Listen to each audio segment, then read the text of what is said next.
Diterjemah yang beredar, surat Al-Baqarah itu diterjemahkan apa?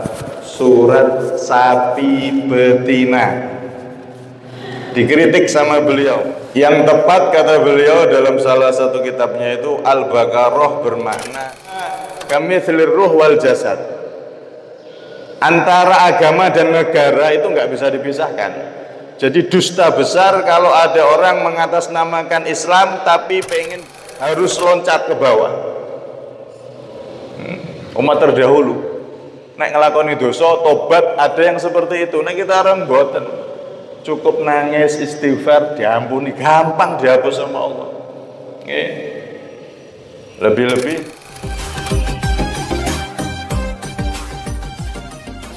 Bismillahirrahmanirrahim. Alhamdulillahirabbil alamin. Allahumma shalli wa sallim ala sayyidina Muhammadin wa ala alihi wa sahbihi ajma'in. Rabbi shrah li sadri wa yassir li amri wahlul 'uqdatam min lisani yafqahu qawli.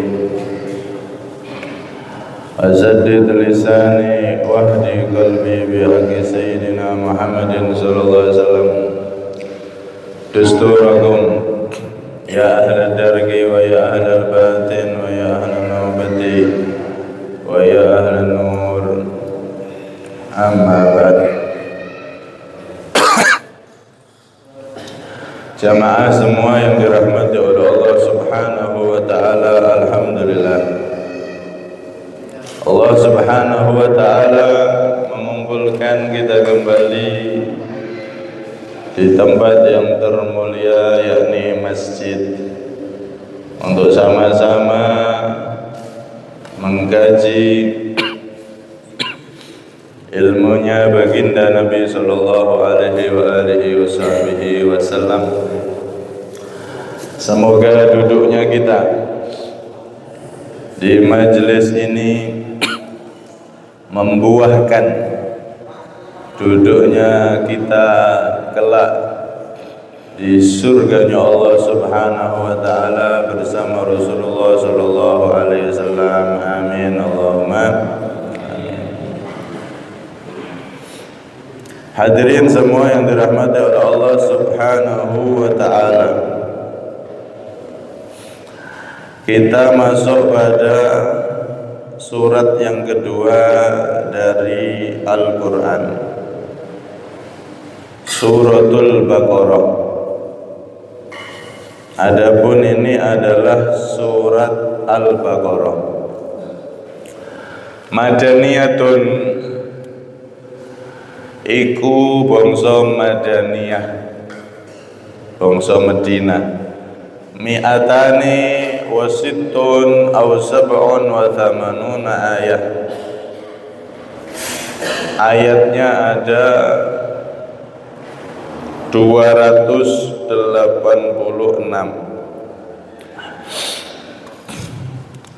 Surat ini dinamakan surat Al-Baqarah. Hadratus Syekh Kiai Al-Hajj Misbah Tuban, Jawa Timur,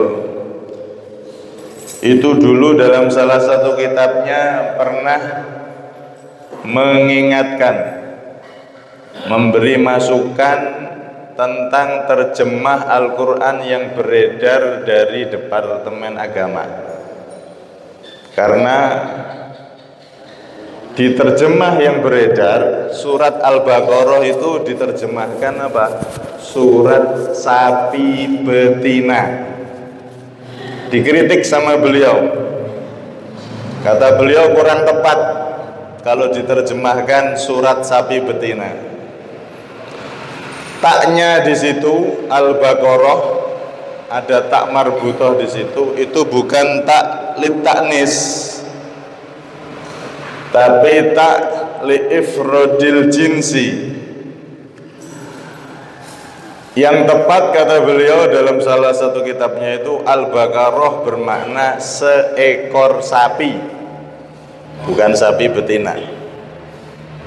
Kalau Al-Baqar itu maknanya sapi, semua jenis sapi masuk. isim jamak, isim jenis. Tapi kalau dikasih tak Al-Baqarah, ada taknya, itu maknanya seekor sapi. Sama halnya syajarun, itu isim jenis, pohon, semua pohon masuk. Tapi kalau dikasih tak syajarah, maksudnya satu pohon. Nah, kata beliau, suratul Baqarah kalau diterjemahkan yang benar, yang lebih tepat adalah surat seekor sapi. Bukan sembarang sapi, tapi seekor sapi. Kenapa kok seperti itu? Karena ada sapi yang akan diterangkan di surat ini, peristiwa tentang seekor sapi. Singkat ceritanya nanti akan dibahas di ayatnya lebih jelas. Tapi singkat ceritanya niku, enten paman punya ponakan. Pamannya ini kaya raya, nggak punya anak, hidup sebatang kara. Terus ponakannya ini pengen dapat warisan, pamannya kok gak mati-mati, wis tua gak mati-mati. Akhirnya singkat cerita dibunuh sama ponakannya ini. Setelah itu mayitnya dibuang di perbatasan desa. Kemudian si keponakan ini pura-pura mencari pamannya beserta keluarganya. Terus singkat cerita, penduduk desa sebelah dituduh, kalian yang membunuh paman kami. Ayel-ayelan. Nah, singkat cerita akhirnya Bani Israel saat itu disuruh oleh Nabi Musa atas petunjuk dari Allah untuk menyembelih sapi. Cuman Bani Israel niku kakean takok, kebanyakan nanya, sapinya warna apa, sapinya bagaimana. Wes akhirnya singkat cerita harus cari sapi dengan berbagai macam kriteria, warnanya yang kuning pekat kayak emas. Dicari sapi model seperti itu wangel. Nah, di daerah sebelah itu ada anak yatim ditinggal mati ayahnya, sudah besar, dan ayahnya punya warisan sapi emas tadi itu. Akhirnya sapi itu dibeli dengan sepenuh emas, kulitnya itu diseset, dipenuhi emas. Harga sapi tersebut hampir saja Bani Israel gak bisa melaksanakan itu. Akhirnya diambil sebagian dari tubuh sapi itu, dipukul itu mayitnya langsung bisa bangun, ngomong, sing mateni aku ponakanku dhewe. Terus mati lagi. Disebut suratul Baqarah, surat Al-Baqarah, surat seekor sapi. Maksudnya sapi ini tadi, sing regone gak karu-karuan, mahal dan gak ada duanya. Kenapa disebut surat Al-Baqarah? Padahal ada peristiwa juga di Al-Baqarah itu menceritakan tentang Nabi Adam, iblis ketika nggak mau sujud dan seterusnya. Karena agar kita itu mengingat peristiwa yang pernah terjadi dilihat oleh mata kepala manusia, khususnya Bani Israel saat itu, di mana Allah Subhanahu wa taala mampu menghidupkan manusia yang sudah mati, alias kita mengambil pelajaran bahwasanya manusia setelah mati, hidup di dunia nanti kan mati, setelah mati akan dibangkitkan oleh Allah Subhanahu wa taala. Al-ba'ats minal qubur itu akan terjadi. Ketika kita membaca Al-Baqarah, maka kita teringat peristiwa tersebut, betapa Allah Maha mampu menghidupkan yang sudah mati dan mematikan yang sudah hidup. Ini asal mula kenapa dinamakan Al-Baqarah. Kemudian suratul Baqarah ini adalah surat yang luar biasa, sehingga di dalam salah satu riwayat Nabi Shallallahu Alaihi Wasallam beliau mengatakan likulli syai'in sanam wa sanamul Quran suratul Baqarah. Setiap sesuatu itu punya punuk atau puncak. Kalau jenengan ditanya puncak bumi itu apa? Ya gunung itu, gunung yang paling tinggi. Gunung apa itu? Everest. Puncak apa itu namanya? Nah, segala sesuatu ada puncaknya. Puncak daripada Al-Quran adalah surat Al-Baqarah. Kenapa? Karena di dalam surat Al-Baqarah ini ayatnya paling panjang, surat paling panjang.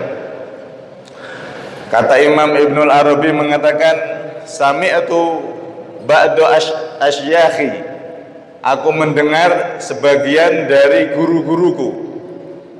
Sebagian dari mereka ada yang mengatakan inna fil Baqarah, sesungguhnya dalam surat Baqarah alfa amrin wa alfa nahyin, ada 1000 perintah Allah, ada kandungan 1000 larangan Allah. Wa alfa hukmin, ada kandungan 1000 hukum yang ditetapkan oleh Allah, aturan yang ditetapkan oleh Allah.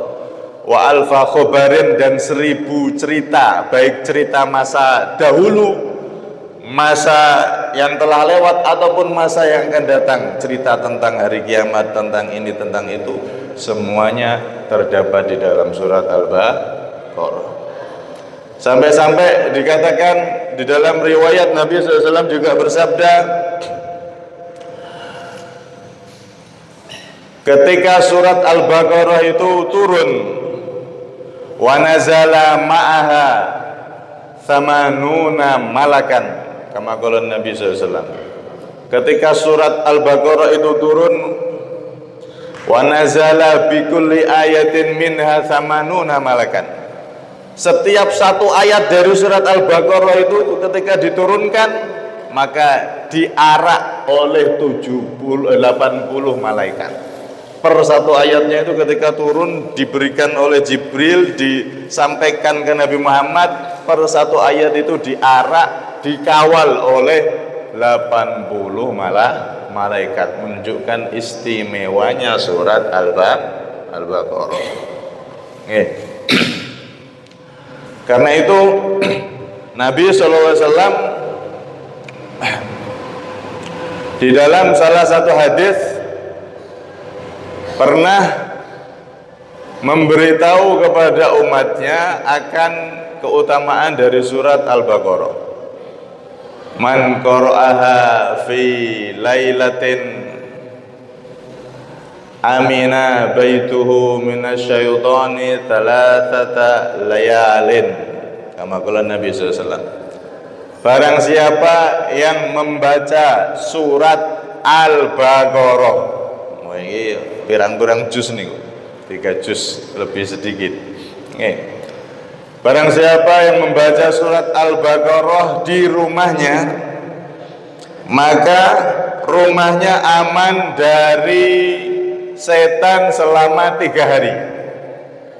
Nah, ini cocok bagi suami-suami yang istrinya cerewetnya nggak karu-karuan. Salah sidik, A sampai Z hatam balik mana, hatam balik mana, saking cerewetnya. Biasanya keharmonisan rumah tangga itu terganggu bukan hanya karena masalah, Pak, tapi ada faktor X yang nggak kelihatan, yaitu apa? Setan. Setan itu yufarriqu bainal mar'i wa zawjih. Setan itu salah satu misinya, dia itu pengen menjadikan rumah tangga dari umat Nabi Muhammad, suami istri ini selalu cekcok terus, kalau perlu sampai cerai. Bahkan dalam riwayat kalau ada setan yang berhasil menjadikan suami istri cerai, itu dijadikan anak emas sama iblis. Iblis ini kan rajanya setan. Kalau ada dari pasukannya, para setan-setan itu berhasil menjadikan suami istri umat Nabi Muhammad cerai, dikasih penghargaan paling tinggi. Ibarat sekarang dikasih bintang kehormatan sama iblis. Kenapa? Karena berhasil memisah antara suami istri cerai dari umat Nabi Muhammad SAW. Karena itu kalau sampean baca Al-Baqarah di rumah, maka 3 hari aman. Semula istri ini cerewet, nek jenengan mau Al-Baqarah 3 hari langsung meneng Pak. Nggak ono bunyi itu di rumah. Coba dipraktekkan. Lah Ustaz, saya sudah baca Al-Baqarah, bahkan hatam Quran di rumah saya. Istri saya kok tetap tetetowet. Oh, jangan salahkan Al-Baqarahnya, mungkin istri jenengan wis dadi mbokane mak-maknya setan mungkin wis kadung kelas berat itu. Al-Baqarah enggak mampu. Karena itu Al-Baqarah ini surat yang sangat luar biasa. Kalau kita tidak mampu, di hadis yang lain Nabi nganjurkan kita Pak, suami istri itu kalau sering ketika masuk rumah sesering mungkin baca salah satu ayat yang menjadi intisari surat Al-Baqarah, yaitu ayat kursi. Allahu la ilaha illa huwal hayyul qayyum sampai akhir. Ketika masuk rumah baca itu dulu masuk. Kalau bisa sama kulhu, baca kulhu 1 kali atau 3 kali. Setiap masuk sesering mungkin baca itu, maka insya Allah akan harmonis.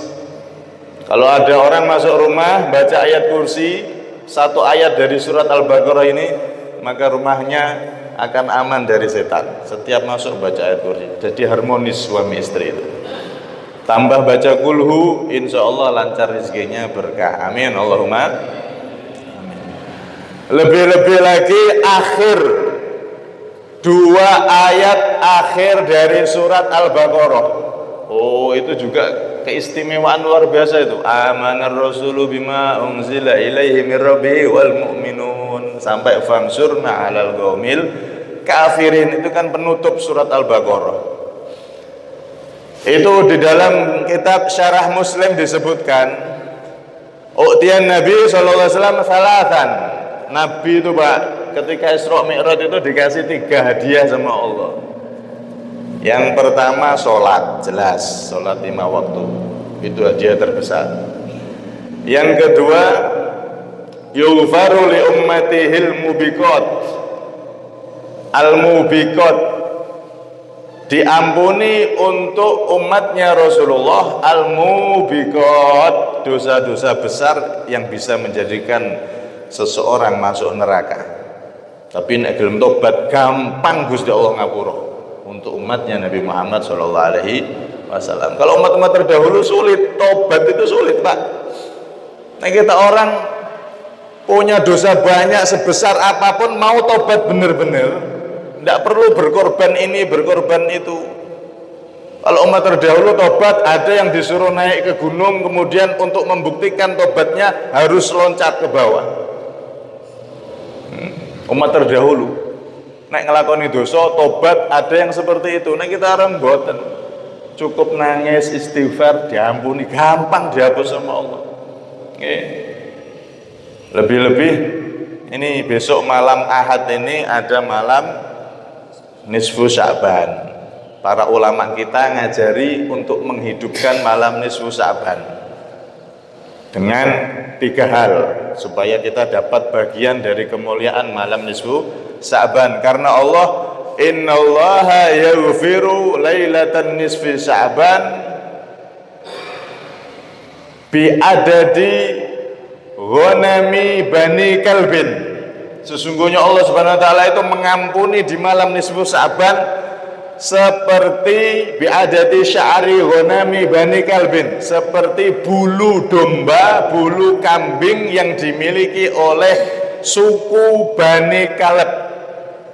Dulu di Arab sana itu Pak, ada suku itu namanya Bani Kaleb.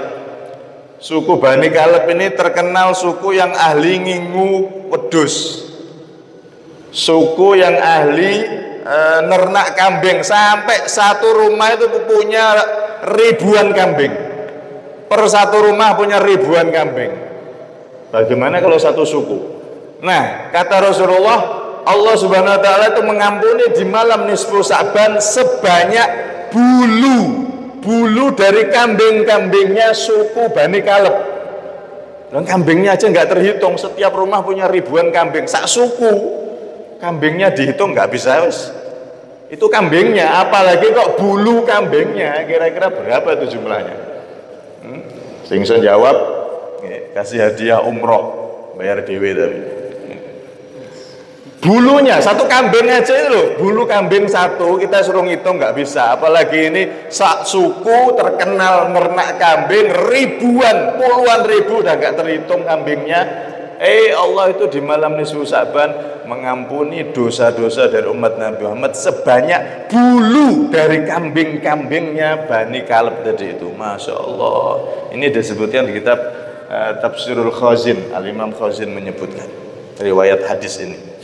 Kamagulan Nabi SAW. Karena itu jangan sampai malam nisfu Sa'ban kita tidak dapat bagian dari ampunan Allah.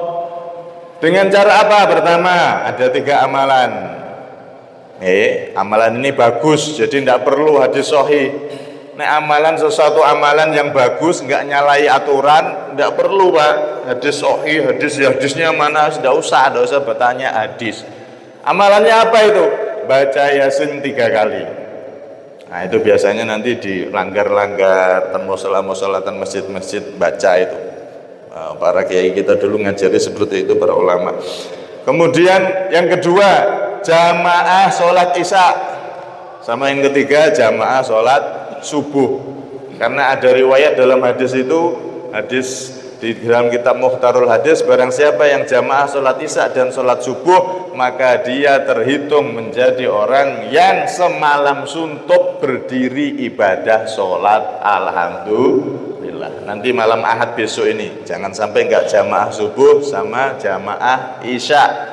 Syukur-syukur tambahi baca Yasin 3 kali di malam itu, karena di dalam hadis yang lain Allah juga disebutkan juga innallaha yaqdil aqdiyah fayusallimuha ila arbabiha lailatul qadr. Sesungguhnya Allah Subhanahu wa taala itu memutuskan apa yang diputuskan di malam nisfu Sa'ban. Nisfu Sa'ban itu malam digantinya takdir.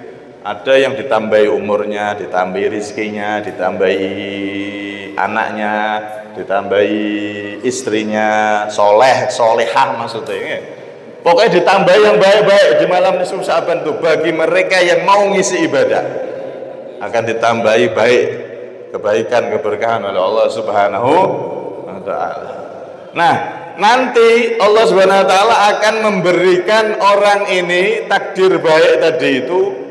Orang tersebut akan diberikan oleh Allah apa yang telah ditakdir di malam nisfu Sa'ban kepada orang tadi ketika malam Lailatul Qadar. Artinya apa? Orang yang menghidupkan malam nisfu Sa'ban, maka insya Allah dia akan diberi kekuatan oleh Allah, taufik di malam Lailatul Qadar, delalah dia ibadah. Nisfu Sa'ban kalau dihidupkan maka dipastikan dia akan mendapatkan malam Lailatul Qadar. Alhamdulillah. Ini yang pertama. Malam di mana Allah yang kedua ya, malam di mana Allah mengampuni semua dosa dari umat Nabi Muhammad. Jadi Nabi punya oleh-oleh 3 tadi. Pertama sholat, nomor 2 mudahnya ampunan bagi kita umat Nabi Muhammad. Dan yang ketiga yaitu akhir daripada surat Al-Baqarah. Amanar Rasulu sampai fangsurna al-qomil kafirin itu yang sering dibaca para ulama kita ngajari tahlil baca itu ternyata ada rahasia besar Pak. Dalam hadis Nabi mengatakan man qara'aha fi lailatin kafatah. Barang siapa yang membaca man qara'ahuma fi lailatin kafatah, barang siapa yang membaca 2 ayat penutup dari surat Al-Baqarah, maka 2 ayat tersebut kafatah akan mencukupi dia, mencukupi dari segala hal yang tidak baik, segala hal yang tidak diinginkan, alias dia diberkahi oleh Allah Subhanahu wa taala di malam tersebut, di hari tersebut. Ini termasuk salah satu keistimewaan daripada surat Al-Baqarah dan ayat yang berada di dalam surat Al-Baqarah. Karena itu surat Al-Baqarah ini surat yang luar biasa.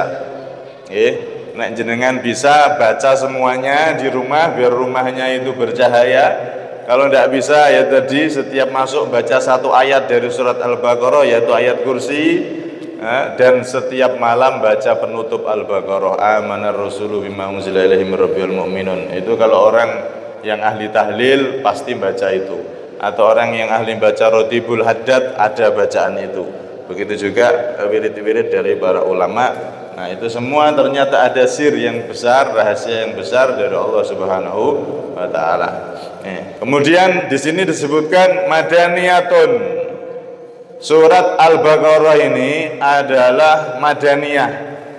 Jadi ayat Quran itu, Pak, terbagi menjadi dua secara garis besar. Ada makkiyah, ada madaniyah. Makkiyah yaitu wahyu atau Al-Quran yang turun periode Nabi Muhammad SAW ada di Mekah sebelum hijrah. Itu namanya makkiyah. Walaupun ada pendapat macam-macam tentang itu, tapi yang paling bagus makkiyah adalah segala ayat wahyu yang diterima Nabi sebelum hijrah. Yang mana rata-rata kebanyakan dari surat Makkiyah itu berisi tentang dakwah, ngajak manusia untuk iman, kenal dengan Islam, iman sama Allah Subhanahu wa taala. Kemudian yang kedua adalah Madaniyah, termasuk ini surat yang turun setelah hijrahnya Nabi niku disebut Madaniyah. Surat Al-Baqarah ini adalah awwalu suratin nazalat fil Madinah.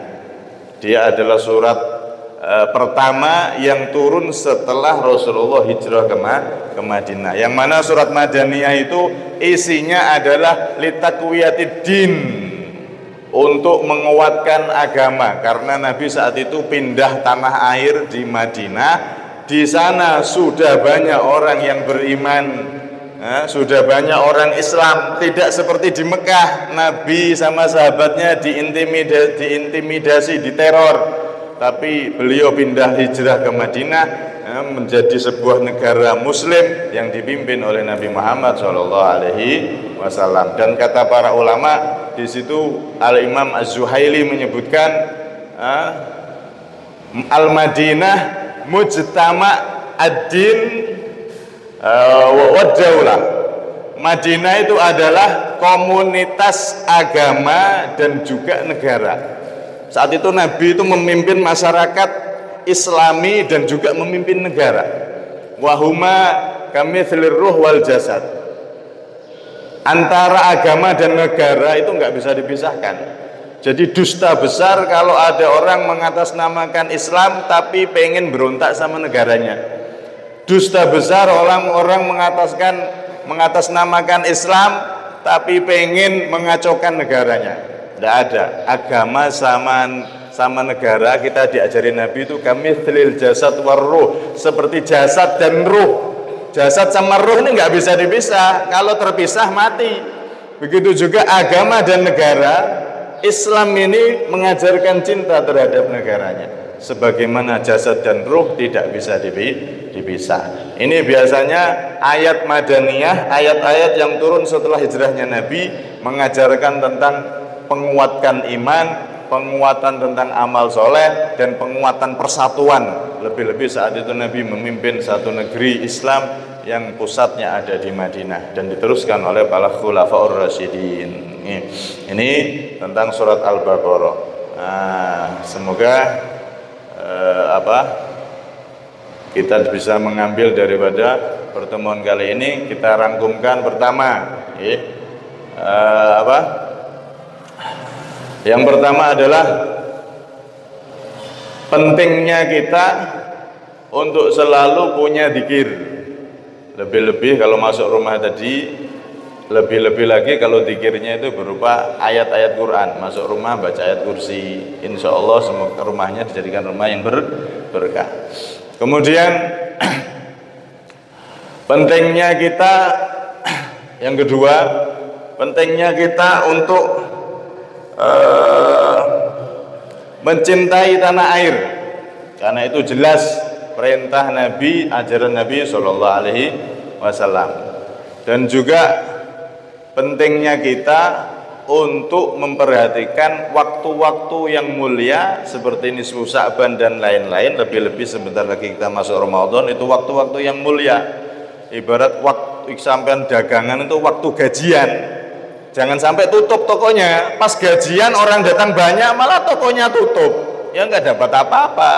Seharusnya hari-hari biasa tutup tidak masalah, tapi pas hari gajian buka tokonya lebar-lebar. Kenapa? Karena banyak pembeli. Begitu juga Allah menciptakan waktu-waktu yang mulia, nisfu Sya'ban waktu mulia, di mana Allah itu membuka lebar ampunannya. Jangan sampai di malam nisfu Sya'ban ternyata kita nggak menggunakannya, malah tidur, apalagi sampai maksiat. Di malam Ramadan, di hari-hari Ramadan juga sama, mulia semua itu.